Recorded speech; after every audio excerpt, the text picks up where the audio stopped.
मोहम्मद अयूब, प्राथमिक शिक्षक, केंद्रीय विद्यालय अररिया से। आज के इस वीडियो में हम कक्षा तीसरी के रिमझिम पाठ्य पुस्तक में दिया हुआ पाठ सबसे अच्छा पेड़ पढ़ने जा रहे हैं। कहानी कुछ इस प्रकार है। 3 भाई थे। एक दिन सुबह के समय तीनों नए घरों की तलाश में निकल पड़े। गरम गरम धूप में वे सड़क पर चलते चले गए। थोड़ी देर में आम का एक बड़ा पेड़ आया। उसके नीचे ठंडी छां थी। तीनों भाई उसके नीचे आराम करने लगे। पेड़ के पके आम तोड़ तोड़कर वे मीठा मीठा रस चूसने लगे। बड़े भाई ने कहा, भाई मुझे तो यही जगह पसंद है। आम के पेड़ से बढ़कर क्या हो सकता है। आम कच्चे होंगे तो हम अचार बनाएंगे और जब वे पक जाएंगे तो हम मीठे मीठे आम खाएंगे। कुछ आम हम बाद में खाने के लिए सुखाकर रख लेंगे। पहले भाई ने आम के पेड़ के नीचे एक झोपड़ी बनाई और वह वहीं ठहर गया। लेकिन उसके भाई वहां नहीं ठहरे। वे लोग चल पड़े। चलते चलते उन्हें केले के कुछ पेड़ मिले। तभी आसमान से एक काला बादल गुजरा। टप टप पानी बरसने लगा। दोनों भाइयों ने केले का एक एक पत्ता काट लिया। उसके साये में उन पर पानी नहीं गिरा। जरा देर में बादल चला गया। बारिश रुक गई। दूसरे भाई ने कहा, बड़ी भूख लगी है। मुझे भी, तीसरे भाई ने कहा। दोनों ने केले का एक पत्ता चीरा।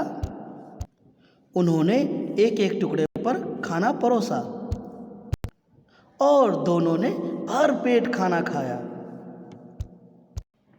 इसके बाद एक एक केला भी खाया। दूसरे भाई ने कहा, मैं तो यहीं घर बनाऊंगा। केले के पेड़ से अच्छा क्या होगा। बढ़िया केले खाने को मिलेंगे। उनकी सब्जी भी बनाएंगे। कुछ केले हम बेच देंगे। उसके पैसे से हम चावल खरीद लेंगे और केले के पत्ते भी काम आएंगे। इसलिए दूसरे भाई ने वहीं अपनी झोपड़ी बना ली। मगर तीसरा भाई आगे बढ़ता चला गया। चलते चलते उसे नारियल का एक पेड़ मिला। पेड़ बड़ा लंबा और पतला था। तीसरे भाई ने कहा, कैसी प्यास लगी है। टप, एक नारियल जमीन पर टपक पड़ा। तीसरे भाई ने अपना चाकू निकाला। खर खर नारियल की जटाएं साफ हो गई। फिर उसने नारियल के छिलके में छोटा सा छेद किया और उसका ठंडा मीठा पानी पिया। नारियल के पेड़ की छोटी सी छांव। तीसरा भाई उसी छांव में बैठ गया और सोचने लगा, आम का पेड़ बहुत बढ़िया होता है और आम भी बड़ा अच्छा फल है। केले का पेड़ बड़े काम का होता है। और केला खाने में अच्छा होता है। पेड़ नीम का भी अच्छा है, उसकी दातून बड़ी अच्छी रहती है। घर में कोई बीमार हो तो लोग नीम की टहनियाँ दरवाजे पर लटका देते हैं। मेरे पास नीम का पेड़ हो तो मैं उसकी टहनियाँ बेच सकता हूँ और पेड़ मुझे ठंडी छांव भी देगा। और अगर कहीं मेरे पास रबड़ का पेड़ होता तो मैं अपना चाकू निकालकर पेड़ की छाल में एक लंबा चीरा लगा देता, चीरे के तले में एक प्याला रख देता, पेड़ के दूधिया रस को मैं प्याले में भर लेता, रस को पकाकर मैं रबड़ बना लेता, रबड़ मैं बेच देता। रबड़ से लोग गुब्बारे, टायर और तरह तरह की चीज़ें बना लेते। अच्छे पेड़ों की क्या कमी है? नारियल के पेड़ की ही सोचो। नारियल की जटाओं को काटकर मैं मोटी डोरियां बना सकता हूँ और डोरियों से मैं मजबूत चटाइयाँ भी बना सकता हूँ। रस्सियों और चटाइयों को मैं शहर के बाजार में बेच सकता हूँ।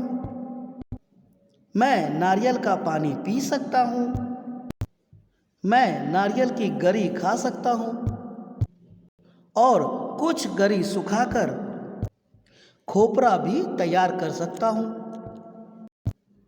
खोपरे को पेर कर मैं गोले का तेल निकाल सकता हूँ।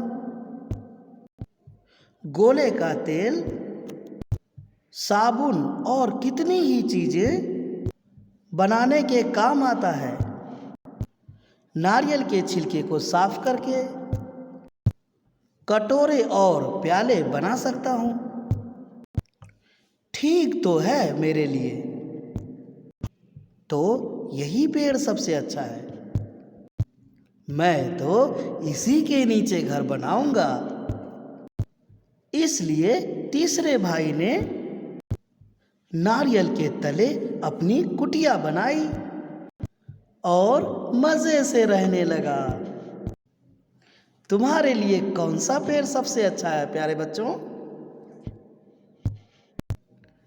तो स्टूडेंट्स, यहीं तक थी यह कहानी जिसका नाम है सबसे अच्छा पेड़, जिसमें आपने तरह तरह के पेड़ों के बारे में जाना, उनकी विशेषताएं आपने इस कहानी में जाना। इसके अतिरिक्त भी बहुत सारे ऐसे पेड़ हैं जिसका चर्चा इसमें नहीं किया गया है, लेकिन आप अपने शिक्षक से, अपने अभिभावकों से इसके बारे में चर्चा करेंगे और पेड़ों के महत्व को अच्छी तरह से समझेंगे और पेड़ों की रक्षा भी करेंगे। धन्यवाद।